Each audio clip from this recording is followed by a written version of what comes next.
Well, it is my great honour to announce the players positioned in the midfield and centre line in the 2019 Virgin Australia AFL All-Australian team. The ruckman, Brodie Grundy. The Collingwood star took his game to new heights in 2019 and has been declared the standout ruckman this year. In the midfield, Lachie Neale. What a remarkable season for the new line, the prolific ball winner having a career best year in his new home. In the midfield, Nat Fyfe. The Fremantle skipper was at his brilliant best this year. Tonight he earns a third All-Australian selection. In the centre, Patrick Cripps. Winning huge admiration for his performances in 2019, the Powerhouse Blue wins back-to-back All-Australian selections. On the wing, Marcus Bontempelli. Another eye-catching year from the Bulldogs' favourite. Tonight he adds to his 2016 selection with another All-Australian blazer. On the other wing from Geelong, Tim Kelly. What a story, what a player. Tim Kelly, a first-time All-Australian after an awesome year for the Cats. What an amazing group. Please put your hands together for the All-Australian ruckman and midfield. Now, Nat and Lachie, you can head over to Gerard, and the rest of you boys, you're at the mercy of Brownie and Nick Rewalt. Congratulations. Yeah, Lachie, well done. Together again, hey? Yes, it's good to be back with him. The boys back together. Did you miss each other? Oh, no, of course we do. Did you keep an eye on him during the year as he went off on a new adventure? Very closely. We forged our careers together for a number of years there in the midfield and built quite a close personal relationship. And so I was pretty keen to watch how he went. We caught up. There was a game we played in Melbourne together and we stayed at the same hotel. So we spent some time having a cup of tea and a chat about how we were going. So. Did you see him grow? Did you see him thrive, or was it the same player that you'd seen close up at Fremantle? I think he's taken his game to another level. I think what we know about Lachie is he's incredibly consistent. Every game, you know, he's going to have high possessions and big impact on the contest. But to be able to go to a new club with some younger players and impart some of his leadership and learnings on them, I think he's been rightly awarded his first All-Australian. Did you take a little bit of what you'd observed and maybe learnt from Nat with you into the new challenge? Yeah, certainly. Nathan's been a leader of mine for a number of years now, and when I first got to the club in 2011, at the end of 2011, Nathan was already an established player and well on his way to building a fantastic career. So ever since then I've looked up to him, his playing style. Obviously he's got a fair bit of height on me, so we play a little bit different, but certainly learnt a lot of invaluable lessons on and off the field from Nat. Is he right? Did you thrive? Did you find a new level this year? Yeah, I think it has been my best year on the field. I feel like I've had some reasonable years in the past, but yeah, I feel like I've probably gone to a little bit more of another level this year, but yeah, I think that's probably gone along with the club as well, with the way that Lions have played this year. It's certainly helped my game, so it's not just on me, it's the club that have helped me as well to go to another level. The two of you are a good study, the tall and the short of it, the different craft in the midfield, so the bullocking, the subtlety. Are there multiple ways to do it in the midfield that you observe? There is. I think in recent years the trend has gone to bigger bodied midfielders, but guys that are as clean as Lachie and take their opportunities every time are so valuable. A game we played against Brisbane this year, my job from Ross Lyon was to go and play on Lachie because I knew his game inside out, so I could try and nullify him as best as possible. Still managed to have 30-odd on me. But there are lots of different shapes and sizes. And for you, Lachie, as I'm sure there are a few along the way who said, not in this era. Yeah, certainly. I think with me as well, it was for my development playing alongside guys like Nathan and David Mundy, who are the bigger bodies. There's a lot of those types in the AFL now, so that's certainly further enhanced my, I suppose, body work and positioning at stoppages. Really helped my development coming up against those guys every day from a young age, and with my size, if I wanted to kick at training to impress Ross, I had to beat these guys. So I had to learn pretty quickly, otherwise I might have been out of the system. Did you shade him on the day that you played on each other?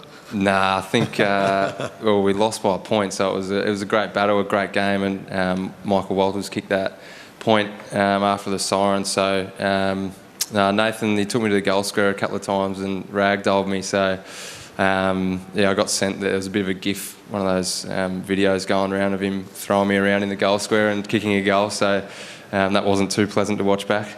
Will you have a fond eye towards him in the final series? Yeah, definitely. I think I'll have my Brisbane Lions jumper on. It's incredible what they've done, and to see the way that Dane Zorko has led that team and brought them from where they were to where they are now, along with Chris Fagan, I will be watching closely and wishing them all the best. Well done to you both. Outstanding seasons. Nat Fyfe, Lockie Neal. It is time now to have a look at the players selected as the 2019 All-Australian half-back and half-forwards. At half-forward from Geelong, Patrick Dangerfield. Dangerfield's legacy continues to grow. This is a 7th All-Australian for the Cats champion. At half-back, Basher Hooley. Brilliant recognition for the talented Tiger. Hooley is another first-time All-Australian tonight. Congratulations. At centre half-forward, Jeremy Cameron. The powerful giant gets the nod in one of the toughest positions on the ground after a stellar year. At centre half-back, Jeremy Mcgovern. He troubled opposition forwards all season, but selectors had no trouble in celebrating Mcgovern's brilliance as he receives his 4th All-Australian selection. At half-forward, Michael Walters. A red-hot year from the Dockers match winner has earned him his first All-Australian blazer. At half-back, Shannon Hearn. The reigning premiership skipper continued to dominate from the Eagles' backline, and unfortunately he is unable to join us tonight, but a big congratulations to Shannon. Ladies and gentlemen, the All-Australian half-forwards and half-backs. Now, Basher and Sonny, you can make your way over to Gerard for a chat, and well, you other guys are at the mercy of Brownie and Nick and their probing questions. Well done to you both. So 13th season, Basher, and 11th for you, Michael. So they made you wait. Does it have special significance? Yeah, I'm extremely humbled by it, to be quite honest. I never thought I'd get to this position, but to be able to achieve a premiership in 17 was really, really special. More special than this, of course, but it is, yeah. I'm extremely humbled and lost for words, to be quite honest. Do you have a sense of honour with it, Michael, that it's come your way? Yeah, I do. I mean, it's come, I got sent back to my waffle club for being, I wasn't a lead at the time, and little things I had to learn along the way, which also made me a better person, but also a player. So once again, I'm humbled as well. Are the selectors right, or have they just started paying attention? Has it been your best year? I think it's been my most consistent year. I've been lucky enough to rub shoulders with Lockie Neal and Fyfe over the last couple of years. Lucky enough that Ross chucked me in the midfield whenever I got shut down, playing on guys like, Basher, for instance, guys who want to run off me all the time, and also guys who want to shut me down. But to go on the midfield and sort of break that makes it a whole lot easier. How dangerous a prospect is he, Basher, when your magnet's in the vicinity of Michael's? Far away, put it this way. So as far as you can take it away from me is probably the right option. So guys like Michael, you don't want to be lining up against. And I don't think I've played on you. I didn't play it on you this year, I don't think, and that was deliberate, of course. But he's an absolute machine of a player, and it's one that I don't want to be playing on. So has it been your best season? I think so, yes. I think, as Michael said as well, just a consistent year. I've really enjoyed my football and just really wanted to focus on just finishing off my career, wherever that is or whenever that is. Just enjoying my football, and I just play with a great bunch of blokes or guys, and that really invest in the system and just want success. And I guess I licked the ice cream at the end of the day. Did the sense of collective responsibility rise when Alex Rance went down? Did everybody take on that little bit extra? Yeah, it probably took a few weeks to settle in, and poor old Dylan felt a little bit more pressured at the time, but it was very courageous by him to speak out. The struggles that he was going through a little bit. Felt like there was more of a sense of responsibility, but I think as a backline group, we grasped that, we realised that, and decided that we needed to pull our weight a little bit more. And as I said, it took a few weeks, but once those three or 4 weeks went by, we started to fill in place, and we're just really enjoying our football down back, and that's something we focus on every single week, celebrating every moment that we have on the football field. And Michael, so you enjoyed your time in the midfield, but you remained a weapon when you went forwards. How does it appeal to you to have those moments, to try to shape the game? We answered the question, if you wanted to play a kicking for your life for a few weeks there, you were the answer. Yeah, definitely. I mean, as a kid, you always, playing with your cousins or your brother in the backyard, and you always dream of taking that big mark or kicking the winning goal. But this year I've been lucky enough to do it twice. Well, the game against Collingwood, I kicked a goal, and also the point against Brisbane. And I've been asked, what's the best one? And I guess kicking the point was for me because you don't see it too often, and to do it on Indigenous round was massive for me as well. Well done to you both. Splendid stories, great perseverance and excellence that we saw this year. Thank you. One of the highlights of this event is always the naming of the captain and vice-captain. To do the honour, it is my great pleasure to introduce the CEO of the AFL, Mcgovern.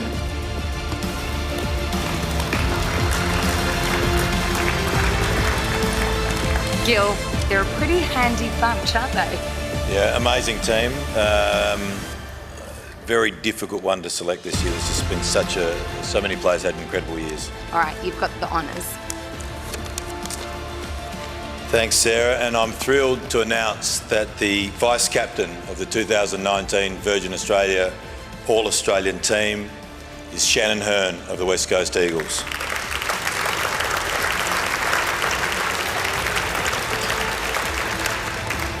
And the captain of the 2019 Virgin Australia All-Australian team is Nat Fyfe from the Fremantle Football Club.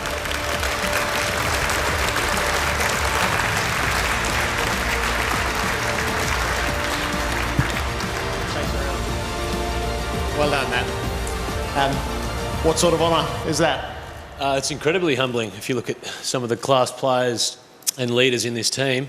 Some of them I've played with and alongside at my club with Lachie Neale and at AFL X and international rules, so very humbling. What does leadership come to mean to you, Nat, as you've experienced it through the years? I'm still getting a handle on it, to be honest, and I think we're always learning leadership. I think in 3 years as captain, I've become more aware of my shortcomings and how to buffet that with good people around you to make sure there's good balance. Would you lead this team by example and demand your place in the middle, or would you lead through sacrifice and rotate yourself out? I think I'd be putting myself on the bench to start with. There's some quality players here, and I don't think they need much guidance or leadership. To be in the All-Australian team, you have to be a very driven, dedicated preparer, and these players are that. They wouldn't need much guidance from me. Really humbling to be captain. Would you block for Paddy Cripps, or would Paddy Cripps block for you? I reckon I'll be blocking for Paddy, but I'd be pretty happy that Elliot Yeo wasn't tagging me, so I'd be happy with that. Swings and roundabouts. Congratulations, a terrific honour. Thanks very much. Nat Fyfe, the All-Australian captain. Walters